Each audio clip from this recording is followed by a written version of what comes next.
Welcome to the Ask Lee segment of my channel, and if you have any questions regarding magic, spirituality, witchcraft, demonology, the occult, whatever it may be, then all you have to do is drop it into the comments of any of the Ask Lee videos and I will add it to the queue. And I do these every Wednesday, so just look out for your questions. Welcome to my channel. You are entering the world of magic and mysticism with your host, Lee W. Johnson.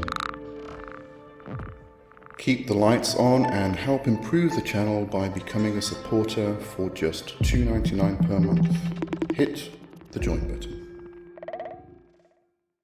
Welcome back to another Ask Lee. Alright, so first question is from, I think we should be able to get through 4 questions today. At Max Blizzard. Hello Max, how are you? I want to know about darkness. I bought the Divine Meditation book and he speaks about sitting in complete darkness. I'm a nurse, so when I'm in a dark room, I'm sleeping, lol. Okay. So, can darkness just being sat with your eyes closed... Sorry, let me just do that again. So, can darkness just being sat with your eyes closed? When my eyes are closed, it's dark. Alright, I assume you're talking about this book, Divine Meditations by M. King. Great book. I should actually do a review of this. I think I'll do it. It's a short book, but I think I'll do a review on it end of November. So look out for that one. Alright. Sitting in complete darkness. Now, you did say when my eyes are closed, it's dark. The question is it really dark? We find this a lot lately with mention of getting proper sleep. And one of the things is that we need to remove all of the electronic light sources, and that includes things like the blinking light on your phone, or if you've got an electronic clock or something like that. So even those small little almost pinpoint light sources, they can affect your sleep. And I think we also find this during a full moon phase. There's more light coming through at night time, and a lot of people find it during the full moon that their sleep is affected. So just because our eyes are closed doesn't mean we're in complete darkness. Apart from the fact that we do get light through our eyelids, our skin also senses light. It also picks up light sources.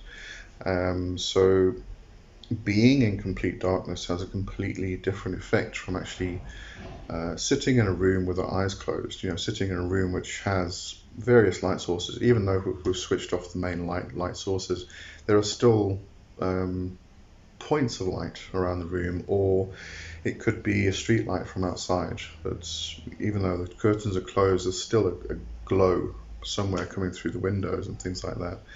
So even if we're sitting with our eyes closed, we're not in complete darkness. Now, when we're in complete darkness, this affects the pineal gland, which produces melatonin, and that in itself can help with sleep. But I would also suggest that melatonin can help with trance states, with taking you into those liminal spaces because of its effect on sleep and such things. So you'll probably find you'll get a completely different meditation if you are sitting in proper complete darkness.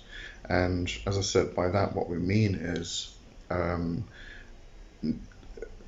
being in a place where there is no light, so even your skin can't pick up the light sources. So there's definitely something to sitting in complete darkness, and it's not easy to do. It makes me think of the Toltec path practice of recapitulation. And one of these suggestions is actually to build yourself a box. And this box is completely light tight. So when you go into the box to do your recapitulation practice, there's absolutely no light entering. It's completely sealed off. And that's, that's something that we find in various practices throughout the ages and throughout different traditions. There's covering yourself with a blanket to go into trance and do journey work.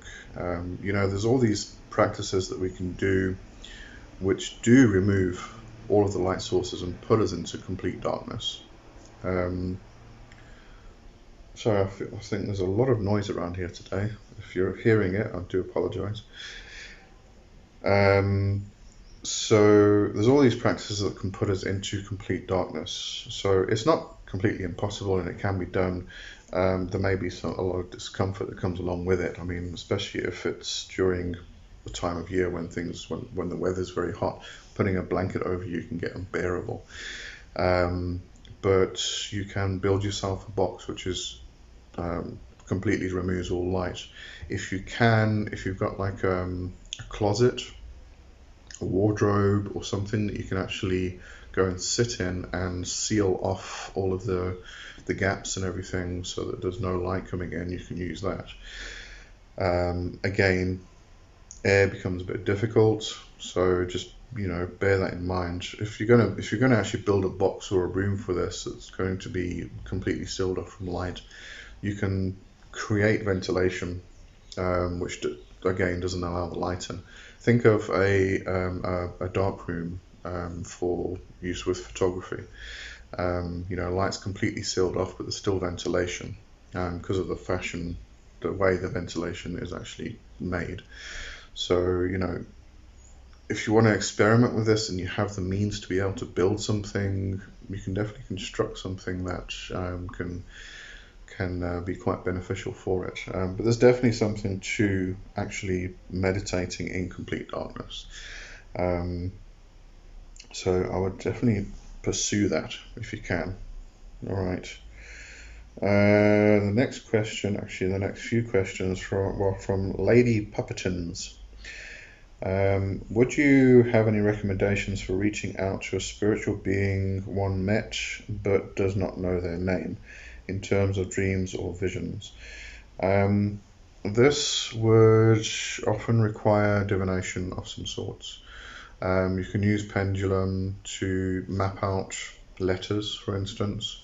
Kind of anything that you can use to point to letters. So if you're using a pendulum, you could create like a semicircle and map out the 26 letters of the alphabet, and then you use a pendulum and you let it swing to the different letters to spell out the name.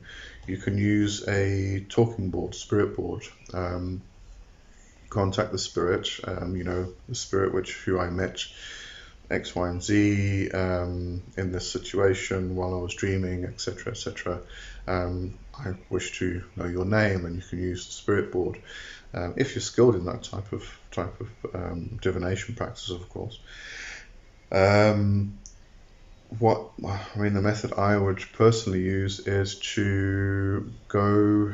I've got various doors in my astral temple, and I would go through a specific door and then ask the guide that is in that area of my astral temple to take me to the spirit that I may talk to it, and I'll get on a funny little locomotive thing and zoom off to wherever it is that I meet the spirit, and then I would actually talk to the spirit and ask the spirit its name. So there's that method. That I think is a bit more controlled than doing dream work. People who are skilled in doing dream work, lucid dreaming, astral projection and things like that, it's not a problem for them, but for other people it might be. So something like working through an astral temple where you are moving your consciousness from one plane to another plane. can be quite useful in that sort of type of situation. But really, it's very much usually in lines with doing divination to find out the name. Okay, so let's do the next question from Lady Puppetins. Would you have any recommended readings or sources for those who feel more comfortable performing magic without the assistance of tools? Well, I just mentioned astral temple work. That is something you can definitely do without the use of physical tools. You can go into your astral temple and you can actually do complete workings on the astral, obviously. You can do complete workings, and you can have all the tools you want. They're all astral tools. But this kind of thing would be working with energy, really. Apart from working with an astral temple, but working with energy. So you would be looking at doing meditation. You would be looking at doing trance work. You would be looking at actually working with energy, and there's a lot of different energies we can work with. We can work with the elemental energies, we can work with the planetary energies. You can use mantra yoga, chant a mantra for a particular planetary aspect or god, and use that. I mean, the only tool there you're really using is your voice.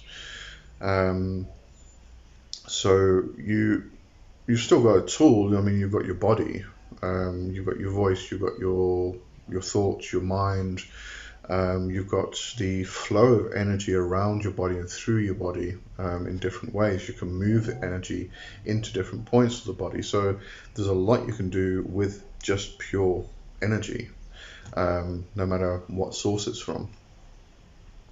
So as far as sources and books go, anything to do with meditation, trance work, and energy work. There's actually a really good one. It's by Diana Paxson. It's called Transportation, which is actually a really good book. It's actually about doing journey work, but it's good in the sense that it talks about grounding and centering, and then getting yourself into trance, and then actually doing journey work. And it covers a variety of different models. So it covers the Celtic model, I think it covers the Christian model, actually. It covers the core shamanic model from Michael Harner, and then covers the Nordic, journeying to the world tree, Yggdrasil. So it's a great book for that type of thing. It's one I definitely recommend. But from there, I think you'll get like an idea of what you're actually aiming to do. And again, as I said, you can have a look at working with specific energies, like the elemental energies. There are some great books on elemental magic. There's one by Sarita D'Este and is it David Rankin? I'm forgetting names today. It's called Practical Elemental Magic. Great book. But there's a lot of good books on elemental magic, but that's a very good one. Then there's also planetary magic. The same authors, they have one out on practical. I think it's called Practical Planetary Magic. And you can work with those specific energies, and you don't need tools for that. You can if you want to, but otherwise, all you need to do is just sit down and be still.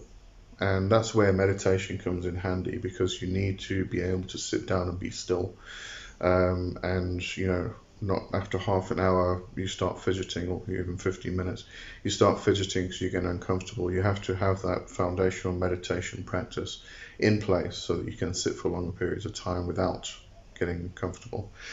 Or if your legs go completely dead, you don't even notice it because you're in a trance. It's when you come out of the trance you have a bit of a problem. I always do that. I get into trance, I do journey work, and then I finish, and I have to sit for like half an hour just trying to get the blood flow back in my legs. So yeah, definitely have a look into those areas. Okay, next question. We'll make this the last one for today. Also from Lady Puptins. Is it possible to completely deplete one's personal energy during an event working? If so, are there any recommended safeguarding methods or techniques that can activate or be called upon when reaching one's limits?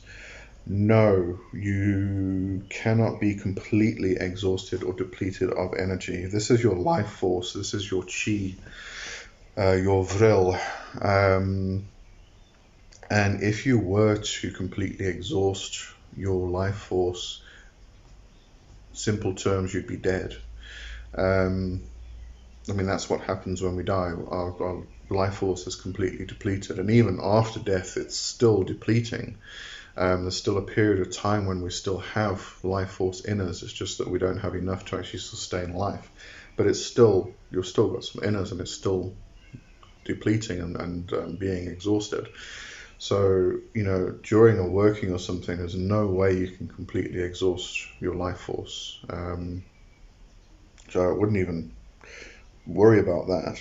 What you do find is that sometimes you are working takes a lot of energy out of you, a lot of life force out of you, but it's only to the point where you feel exhausted, and then you just need to work at just getting the energy back, and that can simply be just going to sleep and recharging. It doesn't matter if it's a magical working or if it's even just physical stuff. We're going to deplete energy, and that's why we sleep, is to recover, to recharge that energy. But what you can do is practices which do focus on building up energy, like Tai Chi and Qigong and yoga and things like that. What you're doing there is you're not just getting the energy to flow properly, but you're also, especially talking about Qigong, for instance, we build up what's called guardian Qi, which is a layer of energy just above our skin. And this acts as kind of a barrier, so it prevents us from getting ill and such things. But at the same time, we kind of generate this guardian Qi, and we strengthen it, we build it, and then we also build up more energy, and the flow in your body, the energy flow in your body is moving properly.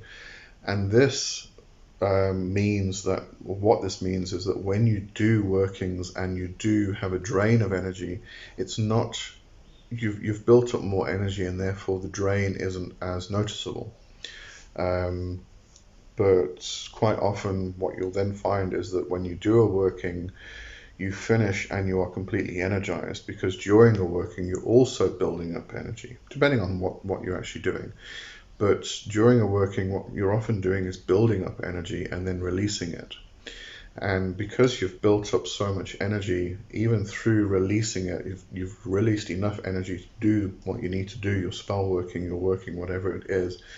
Even through that release, you've still got an excess of energy, and this is why we then do grounding work afterwards, grounding and centering before, grounding and centering afterwards, because we need to just discharge that excess energy. And yeah, but coming back to the first point there, is it possible to completely exhaust one's personal energy? No, definitely not. As I said, even after death, when there isn't enough life force to keep the body going, there is still life force in the body which continues to deplete for a period of time after death. So you definitely cannot exhaust your personal energy or your life force.